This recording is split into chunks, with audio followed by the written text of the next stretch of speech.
Hi there. I am in the backyard garden reading from the Bible. Today I'm reading from the book of Leviticus, chapter 25. In chapter 25 of Leviticus, it talks about the Sabbatical Year, and then it finishes up by talking about the Year of Jubilee. But before I get started, I want to tell you just a little bit about what you see in the video today. Today I'm showing you Mary Jane tulips. These are tulips that come up every year in one of the garden beds in our backyard garden, and they last for about a week or so, and they do spread over time, so every year we have a few more. These are Mary Jane tulips. Okay, enough about the garden. Back to Bible reading. Today, I'm reading from the book of Leviticus, chapter 25. The reading begins. The Lord spoke to Moses on Mount Sinai, saying, "Speak to the people of Israel, and say to them, when you enter the land that I am giving you, the land shall observe a Sabbath for the Lord. 6 years you shall sow your fields, and 6 years you shall prune your vineyard, and gather in their yield. But in the 7th year there shall be a Sabbath of complete rest for the land, a Sabbath for the Lord. You shall not sow your field or prune your vineyard. You shall not reap the aftergrowth of your harvest, or gather the grapes of your unpruned vine. It shall be a year of complete rest for the land. You may eat what the land yields during its Sabbath. You, your male and female slaves, your hired and your bound laborers who live with you, for your livestock also, and for the wild animals in your land, all its yields shall be for food. You shall count off 7 weeks of years, 7 times 7 years, so that the period of 7 weeks of years gives 49 years. Then you shall have the trumpet sounded loud on the 10th day of the 7th month, on the Day of Atonement. You shall have the trumpet sounded throughout all of your land. And you shall hallow the 50th year, and you shall proclaim liberty throughout the land to all its inhabitants. It shall be a jubilee for you.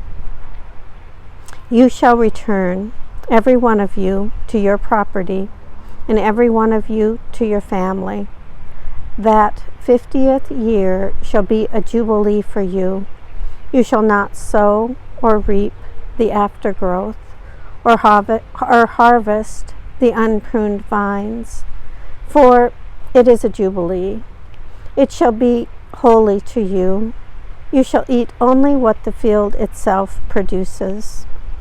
In this year of jubilee you shall return, every one of you, to your property. When you make a sale to your neighbor, or buy from your neighbor, you shall not cheat one another. When you buy from your neighbor, you shall pay only for the number of years since the Jubilee. The seller shall charge you only for the remaining crop years. If the years are more, you shall increase the price, and if the years are fewer, you shall diminish the price. For it is a certain number of harvests that are being sold to you. You shall not cheat one another, but you shall fear the Lord your God, for I am the Lord your God. You shall observe my statutes and faithfully keep my ordinances, so that you may live on the land securely. The land will yield its fruit, and you will eat your fill and live on it securely. Should you ask, what shall we eat in the 7th year, if we may not sow or gather in our crop? I will order my blessing for you in the 6th year, so that it will yield a crop for 3 years. When you sow in the 8th year, you will be eating from the old crop until the 9th year. When its produce comes in, you shall eat the old. The land shall not be sold in perpetuity, for the land is mine. With me you are but aliens and tenants. Throughout the land that you hold, you shall provide for the redemption of the land. If any one of your kin falls into difficulty and sells a piece of property, then the next of kin shall come and redeem what the relative has sold. If the person has no one to redeem it, but then prospers and finds sufficient means to do so, the years since its sale shall be computed, and the difference shall be refunded to the person to whom it was sold, and the property shall be returned. But if there is not sufficient means to recover it, what was sold shall remain with the purchaser until the year of the Jubilee. In the Jubilee it shall be released, and the property shall be returned. If anyone sells a dwelling house in a walled city, it may be redeemed until a year has elapsed since its sale. The right of redemption shall be 1 year.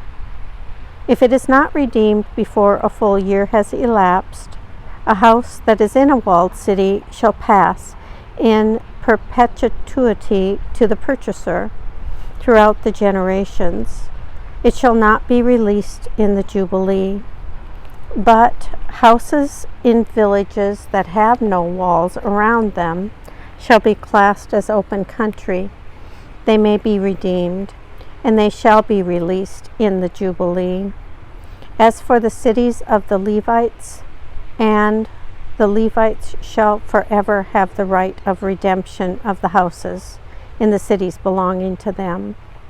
Such property as may be redeemed from the Levites, houses sold in a city belonging to them, shall be released in the Jubilee, because the houses in the cities of the Levites are their possession among the people of Israel. But the open land around their cities may not be sold, for that is their possession for all time.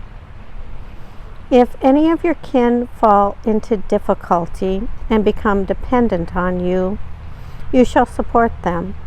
They shall live with you as though resident aliens.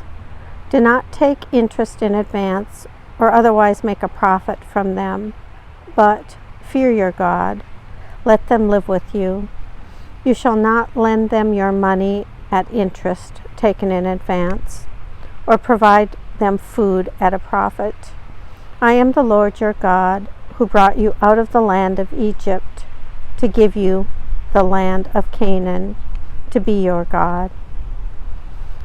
If any who are dependent on you become so impoverished that they sell themselves to you, you shall not make them serve as slaves. They shall remain with you as hired or bound laborers. They shall serve with you until the year of the Jubilee. Then they and their children with them shall be free from your authority. They shall go back to their own family and return to their ancestral property. For they are my servants, whom I brought out of the land of Egypt. They shall not be sold as slaves are sold. You shall not rule over them with harshness, but shall fear your God. As for the male and female slaves whom you may have, it is from the nations around you that you may acquire male and female slaves. You may also acquire them from among the aliens residing with you, and from their families that are with you. You have been born in your land, and they may be your property. You may keep them as a possession for your children after you, for them to inherit as property. These you may treat as slaves, but as for your fellow Israelites, No one shall rule over the other with harshness. If resident aliens among you prosper, and if any of your kin fall into difficulty with one of them and sell themselves to an alien or to a branch of the alien's family, after they have sold themselves, they shall have the right of redemption. One of their brothers may redeem them, or their uncle, or their uncle's son may redeem them, or anyone of their family who is of their own flesh may redeem them. Or if they prosper, they may redeem themselves. They shall compute with the purchaser the total from the year when they sold themselves to the alien until the Jubilee year. The price of the sale shall be applied to the number of years. The time they were with the owner shall be rated as the time of a hired laborer. If many years remain, they shall pay for their redemption in proportion to the purchase price. And if a few years remain until the Jubilee year, they shall compute thus. According to the years involved, they shall make payment for their redemption. As a laborer hired by the year, they shall be under the alien's authority, who shall not, however, rule with harshness over them in your sight. And if they have not been redeemed in any of these ways, they and their children with them shall go free in the Jubilee year. For to me the people of Israel are servants. They are my servants, whom I brought out from the land of Egypt. I am the Lord your God. This ends the reading of Leviticus chapter 25.